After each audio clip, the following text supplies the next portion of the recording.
अथ ज्ञान दर्शनोपयोग द्वय व्याख्यानस्य नए विभागेन उपसंहार कथ्यते। अब ज्ञानोपयोग और दर्शनोपयोग इन दोनों की व्याख्यान का नयों के विभाग से उपसंहार किया जाता है। उपसंहार का मतलब अब इस चैप्टर को क्लोज किया जाता है। जो पहली दूसरी गाथा में जीवो उपभोग मवो ऐसा कहा था, तो उस उपयोग की चर्चा ज्ञानोपयोग और दर्शनोपयोग के माध्यम से जो चल रही थी, उसको नयों के माध्यम से बता करके इस उपयोग के व्याख्यान का समापन किया जाएगा। गाथा नंबर 6 में अट्ठ चदुणान दंसन सामन्नम जीवलक्षणम बढ़ियम व्यवहारा शुद्धनया शुद्धम पुणदंसनम नाणम।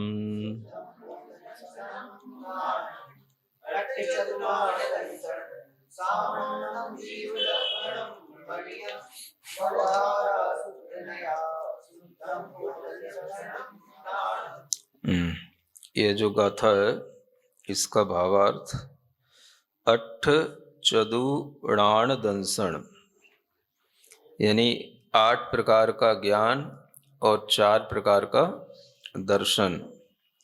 यह सामान्यम माने सामान्य, जीव लक्षणम जीव का लक्षण, बढ़ियम माने कहा गया है। जीव का लक्षण एक सामान्य से कहा जाता है और एक विशेष से कहा जाता है। तो 8 प्रकार का ज्ञान होता है, 4 प्रकार का दर्शनोपयोग होता है। यह जो जीव का लक्षण है यह सामान्य कथन जानना। व्यवहारा, और यह जो सामान्य कहा गया है यह व्यवहार से है, चूंकि इसमें अनेक भेद ज्ञान और दर्शन के गर्भित हो गए, इसलिए ये व्यवहार से है। शुद्ध नया यानी शुद्ध नय से, शुद्धम पूर्ण दंसनम नाणम, शुद्ध ज्ञान और शुद्ध दर्शन मात्र ही जीव का लक्षण होता है। यानी जीव का लक्षण एक सामान्य और एक विशेष। तो जो व्यवहार से बताया जा रहा है वो सामान्य है और जो शुद्ध नय से है वो विशेष है। तो व्यवहार से अनेक तरह के ज्ञान होते हैं, जो 8 प्रकार के बताए गए, 5 सम्यक ज्ञान और 3 मिथ्या ज्ञान। तो ये सब भेद व्यवहारी संसारी जीवों में दिखाई देते हैं, इसलिए ये व्यवहार से जीव के लक्षण हैं। और शुद्ध नय से देखा जाएगा तो जीव में सिर्फ ज्ञान मात्र, दर्शन मात्र जो शुद्ध है, बस वही जीव का लक्षण है।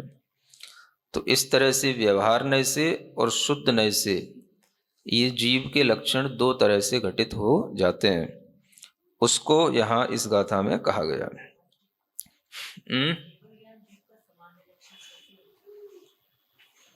सामान्य में सभी आ जाता है। भेद के साथ में जब केवल ज्ञान आ जाएगा तो केवल ज्ञान भी, जो संसार में जीव केवल ज्ञान को प्राप्त कर रहे हैं, तो वह अब मति ज्ञानी नहीं है, श्रुत ज्ञानी नहीं है। इस तरह से जिनको हम केवल ज्ञान को व्यवहार की दृष्टि से देखेंगे कि 5 प्रकार के ज्ञान में इन्हें केवल ज्ञान की प्राप्ति हुई है, तो वो केवल ज्ञान भी जीव का सामान्य लक्षण कहलाएगा।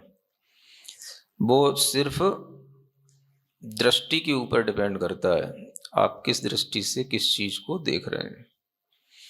तो भेद की दृष्टि से अगर आप देखोगे किन जीवों में केवल ज्ञान है, किन जीवों में अवधि ज्ञान है, तो वह जीव के सभी सामान्य लक्षण में गर्भित होने वाले वह ज्ञान और ज्ञानी व्यवहार नय से ग्रहण कर लिए जाएंगे। और शुद्ध नय से केवल शुद्ध दर्शन, शुद्ध ज्ञान ही जीव का स्वभाव है। तो इस तरह से जीव के लक्षण दो तरह से बताए गए। व्याख्या। अट्ठ चतुर्णान दंसन सामंडम जीव लक्षणम बढ़ियम। अष्टविधम ज्ञानम चतुर्विधम दर्शनम सामान्यम जीव लक्षणम बढ़ितम। हम्म। 8 प्रकार का ज्ञान और 4 प्रकार का दर्शन, यह सामान्य से जीव का लक्षण कहा गया है। अब यहाँ पूछते हैं सामान्यमिति को अर्थ, ये सामान्य का क्या मतलब है? सामान्य का क्या अर्थ है, ये प्रश्न किया गया। तो बताते हैं, संसारी जीव मुक्त जीव विवक्षा नास्ति। मतलब सामान्य में सभी ग्रहण हो जाएंगे, है ना। जीव सामान्य, तो जीव जहाँ जहाँ है वो सभी ग्रहण हो जाएंगे, चाहे संसार में जीव हो चाहे मुक्ति में जीव हो। तो जब हम सामान्य से जीवों को ग्रहण करेंगे तो सभी जीवों का ग्रहण हो जाएगा, उसमें संसारी और मुक्त जीवों की विवक्षा नहीं बनानी पड़ती। ये सामान्य का मतलब है ना। अथवा शुद्ध अशुद्ध ज्ञान दर्शन विवक्षा नास्ति। और सामान्य में कभी शुद्ध अशुद्ध की विवक्षा भी नहीं होती है ना। जो सामान्य धर्म को जब हम ग्रहण करते हैं तो उसमें सभी का ग्रहण कर लिया जाता है। अगर हम कहें मनुष्य को, अगर हम सामान्य की दृष्टि से देखें तो उसमें सभी ग्रहण करने में आ जाएंगे, जितने भी मनुष्य हैं, है ना। चाहे वो भोग भूमि के हों, चाहे कर्म भूमि के हों, चाहे कर्म भूमि में भी मिलेक्ष खंड के हों, चाहे आर्य खंड के हों, है ना। चाहे वो शाकाहारी हों, चाहे मांसाहारी हों, चाहे हैवान हों, चाहे शैतान हो, चाहे इंसान हो, जो भी हैं, मनुष्य मात्र को हम सामान्य से मनुष्य कहेंगे। तो उसमें कोई विवक्षा नहीं बनती है, शुद्ध अशुद्ध की विवक्षा नहीं बनेगी, अच्छे बुरे की विवक्षा नहीं बनती, उसको हम सामान्य कहते हैं, है ना। जैसे हम बोलते हैं ना, एक कॉमन मास है, माने कॉमन ऑडियंस, जहाँ पर बैठ जाएं सभी बैठ सकते हैं। तो जब हम मनुष्य की विवक्षा में कोई स्पेशलिटी का कोई क्राइटेरिया नहीं बनाते तब तक वो सब सामान्य होता है। और फिर जब उसमें हम एक क्राइटेरिया बना देते हैं कि यहाँ पर यही ऑडियंस रहेंगे, इसी तरह के यहाँ पर पीपल होंगे, तो वो जो है अपने आप में विशेष हो जाता है। इसी को विवक्षा कहते हैं। तो जहाँ पर विवक्षा में संसारी जीव मुक्त जीवों की कोई डिफरेंशिएशन नहीं किया जा रहा, उसको सामान्य कहते हैं। जहाँ पर शुद्ध जीव हों चाहे अशुद्ध जीव हों, उनकी कोई क्राइटेरिया नहीं बनाया जा रहा, उसको भी सामान्य कहेंगे। और जहाँ पर ये सब चीज़ें अलग अलग कैटेगरी की होंगी वो विशेष में हो जाएंगी। बस इतनी ही सी बात है। तो सामान्य और विशेष के बिना तो कहीं कोई काम चलता ही नहीं। हर जगह पर हमें सामान्य और विशेष तो लागू करना ही पड़ता है। तो सामान्य धर्म में शुद्ध अशुद्ध की विवक्षा नहीं होती, है ना। मनुष्य है तो मनुष्य में भी भाई कोई भी हो, किसी भी कास्ट का हो, किसी भी तरह का काम करने वाला हो, शुद्ध अशुद्ध कोई तरह का काम करने वाला हो, तो मनुष्य की सामान्य विवक्षा में सब ग्रहण कर लिए जाएंगे। फिर जहाँ पर आप विवक्षा बनाएंगे कि नहीं भाई ये हमारा मंदिर का स्थान है, यहाँ पर इनका प्रवेश नहीं है, यहाँ पर उनका प्रवेश नहीं है, तो वो आपकी विशेष विवक्षा हो गई। बस तो इसी तरह से बताया जा रहा है। तो ये दोनों बातें अच्छी हैं। जहाँ पर संसारी और मुक्त जीवों की विवक्षा नहीं हो उसको भी एक सामान्य कहा जाएगा, और जहाँ पर शुद्ध अशुद्ध की विवक्षा नहीं हो उसको भी सामान्य कहा जाएगा, है ना।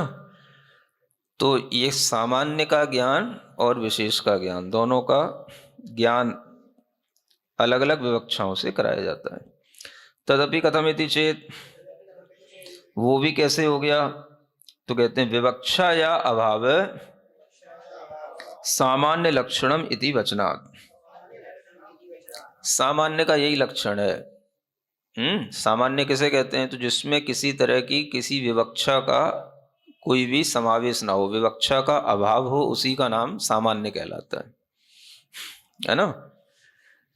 मतलब सामान्य कोई भी चीज हो सकती है, सामान्य व्यक्ति भी हो सकता है, सामान्य स्थान भी हो सकता है, सामान्य कोई पदार्थ भी हो सकता है ना।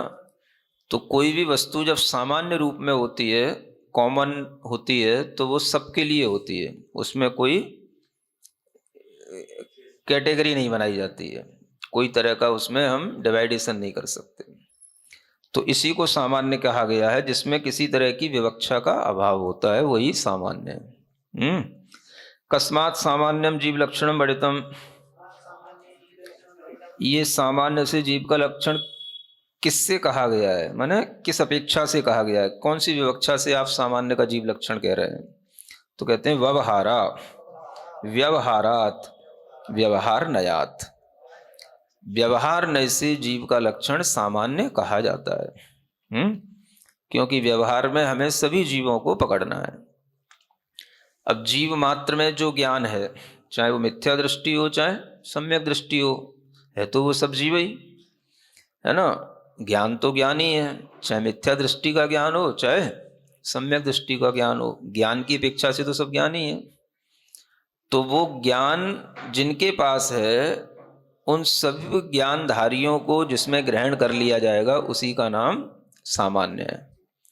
इसलिए सामान्य विवक्षा में चाहे सम्यक ज्ञान हो चाहे मिथ्या ज्ञान हो, सभी का ग्रहण कर लिया जाएगा। ये व्यवहार नय से सामान्य जीव का लक्षण बन जाता है। तो जीव की हम पहचान ज्ञान से करते हैं, और जिसके पास जो ज्ञान होगा वही उस जीव की पहचान हो गई।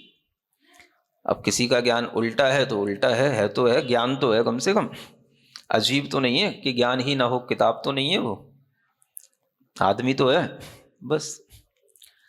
तो यही सामान्य कहलाता है। तो चाहे वो केवल ज्ञान हो चाहे वो कुमति ज्ञान हो, ज्ञान की अपेक्षा से जब हम देखेंगे तो सामान्य से सभी को ग्रहण कर लेंगे। भाई आपका केवल ज्ञान है, आपका अवधि ज्ञान है, आपका श्रुत ज्ञान है, आपके पास मति ज्ञान है, इनके पास कुमति ज्ञान है, इनका कुश्रुत ज्ञान है। ये सब इनके अपने अपने ज्ञान ही इनके जीव को बताने के लिए लक्षण है कि हाँ इनके पास ज्ञान तो है। तो सामान्य में सभी को ग्रहण कर लिया जाता है। ये सामान्य की विवक्षा व्यवहार नय से की जाती है। तो ये कौन सा नय इसमें लगेगा सामान्य में? व्यवहार नय। माने कॉमन स्टैंड पॉइंट कहें, कॉमन एटीट्यूड कह लें, कॉमन चीज़ों को पकड़ने के लिए जो भी अपने पास में अपना पर्सपेक्टिव होता है कॉमन, वो जो है व्यवहार नय से काम करता है। तो अपने सोच को, अपनी पर्सपेक्टिव को भी जो है दोनों तरह से चलाना चाहिए। हमेशा स्पेसिफिक भी नहीं होना चाहिए, और हमेशा कॉमन भी नहीं होना चाहिए। दोनों रहेंगे तो आप सही चीज़ों को पकड़ते रहेंगे, है ना। तो कभी कॉमन बन के भी काम किया जाता है, कभी स्पेशल बन के भी काम किया जाता है? नहीं किया जाता? करने चाहिए। दोनों ही तरह के तरीके बताए हैं आचार्यों ने। तो दोनों ही तरह का अपने अंदर भाव रखना चाहिए।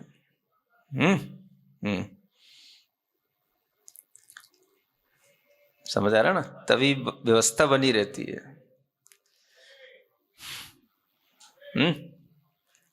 नहीं समझ में आया? अच्छा, तब भी बनना ही पड़ता सबको, बिना कॉमन बने काम नहीं चलता। कोई कितना ही विशेष हो जाए, है ना, पीएम भी हमेशा स्पेशल व्यवस्थाओं में नहीं रहते, कभी उन्हें कॉमन है। हाँ, जब वोट मांगने आते हैं तो कॉमन मैन की तरह हाथ जोड़ने पड़ते हैं उनको भी। हाँ है। सब में ही होता है। हाँ, अब वो अलग बात है। हाँ हाँ, तो इसी को सामान्य विशेष कहते हैं। जब इलेक्शन का टाइम आता है तो जनता विशेष हो जाती है, पीएम कॉमन हो जाते हैं, है ना। और जब इलेक्शन हो जाते हैं तो पीएम स्पेशल हो जाते हैं, जनता कॉमन हो जाती है। यही सामान्य और विशेष कहलाता है, सब जगह चलता है। तो ये वस्तु का धर्म है, अन्यथा आप वस्तु की समग्रता को नहीं पकड़ पाएंगे। तो हर व्यक्ति एक ही भाव में रहेगा तो वो कभी पूर्ण नहीं बन पाएगा, पूर्ण लक्षणों को ग्रहण नहीं कर पाएगा, है ना। इससे ये भी सीखना तो व्यवहार नए से जीव का सामान्य लक्षण है, तो उसमें सब ग्रहण कर लिया, चाहे मुक्त हो गए तो भी हो, तो केवल ज्ञानी ना। ज्ञान के ही भेद में एक केवल ज्ञान भी आता है, तुम भी आ जाओ इसी में। तो सामान्य में सब आ गए व्यवहार नए से। अब कहते हैं अत्र केवल ज्ञान दर्शनम प्रति शुद्ध सद्भूत शब्द वाच्यो अनुपचरित सद्भूत व्यवहार छदमस्त ज्ञान दर्शन अपरिपूर्ण अपेक्षा। कहते हैं यहां पर जो केवल ज्ञान और केवल दर्शन कहा गया है, यह भी जो है इस केवल ज्ञान केवल दर्शन के प्रति शुद्ध सद्भूत शब्द के द्वारा जो कहा जाने वाला है, उसका जो वाच्य है शुद्ध सद्भूत का शब्द जो है ना, शुद्ध सद्भूत, तो वह अनुपचरित सद्भूत व्यवहार ही कहलाता है। मतलब केवल ज्ञान केवल दर्शन हो गया। ये जो प्रश्न किया था ना अभी कि सामान्य में केवल ज्ञान कैसे आ गया, तो उसी का ही ये उत्तर है कि शुद्ध सद्भूत शब्द से केवल ज्ञान केवल दर्शन को ग्रहण किया जाता है, क्योंकि केवल ज्ञान केवल दर्शन शुद्ध है और आत्मा का सद्भूत है ना, स्वभाव है उसी में रहने वाला। तो इसको भी अनुपचरित सद्भूत व्यवहार कहा गया है। क्या बोलते हैं?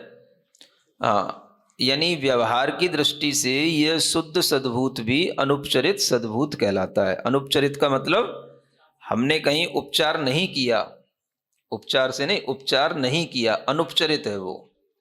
यानी कहीं ये बाहर से आया हुआ जीव का स्वभाव नहीं, अपना ही जीव का स्वभाव है जो केवल ज्ञान केवल दर्शन है। इसलिए यह व्यवहार की दृष्टि से देखने पर अनुपचरित सद्भूत व्यवहार की कोटि में रखा जाता है। इसलिए इस व्यवहार नय की अपेक्षा से केवल ज्ञान को भी सामान्य में ग्रहण कर लिया जाता है, क्योंकि अच्छा फिर आगे कहते हैं छदमस्त ज्ञान दर्शन अपरिपूर्ण अपेक्षया पुनः अशुद्ध सद्भूत शब्दवाच्य उपचरित सद्भूत व्यवहार है। अब जो छदमस्तों के ज्ञान दर्शन होते हैं वो परिपूर्ण नहीं होते हैं।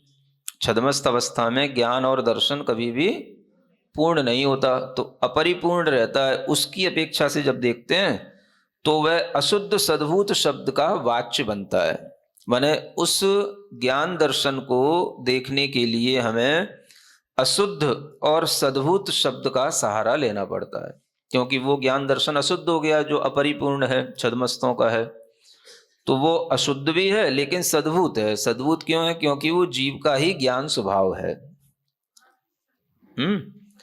हाँ, सद्भूत का मतलब जीव का अपना स्वभाव, सत माने उसी के अस्तित्व के साथ जुड़ा हुआ, उसी में रहने वाला।